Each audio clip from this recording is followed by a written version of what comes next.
When I first came to work in this community, I didn't think I'd use English. There are 22 foreigners living in the Huton. They come from 11 countries. They have this feeling that life in the Huton is idyllic.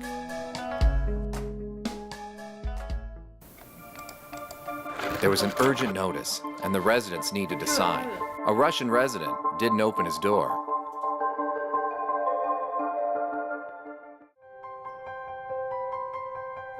Foreigners attach much importance to appointments. Emergencies can't break the rule. I told my colleagues to contact me if they are to visit them.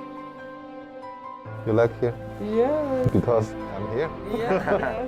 I'll help them make appointments. Before I visit, I'd call him. But we have different notices, which annoyed him. For example, signing the health commitment statement. He said, "Why must I sign it? I said I didn't go there."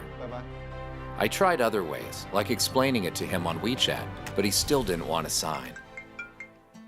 There was one time when he called me. He was anxious, saying he was in trouble. He went to a building for work, Do you cook? Yes. but they wouldn't let him in because he didn't have the access card. He's from abroad and had recently moved to our Huton. I communicated with the staff there and vouched for him. This is his letter of introduction. He'd been in Beijing the previous 3 months. How long will you stay here? A community worker's job is to serve people. We serve every resident here, including foreigners. When I took the statement to him again and asked him to sign, he cooperated happily. During the COVID-19 pandemic, there was a lady from Serbia. She was anxious. "Why don't you let me check in? I know the epidemic now is in Wuhan, but I've arrived from Dalian. It ended in a deadlock." So they called me there.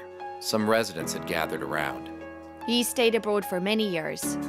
She could feel that the residents didn't want her to live here.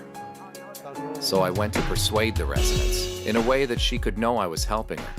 She also noticed some micro expressions on my face.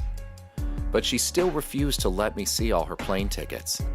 Then I explained that we wanted details, not because she was a foreigner, but because there were many public toilets in the area with a shared sewer. After hearing that, she understood and shared her full itinerary.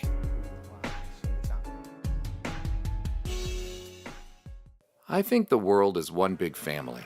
When you explain things clearly, people will understand you. If you want their cooperation, you have to be emotionally engaged.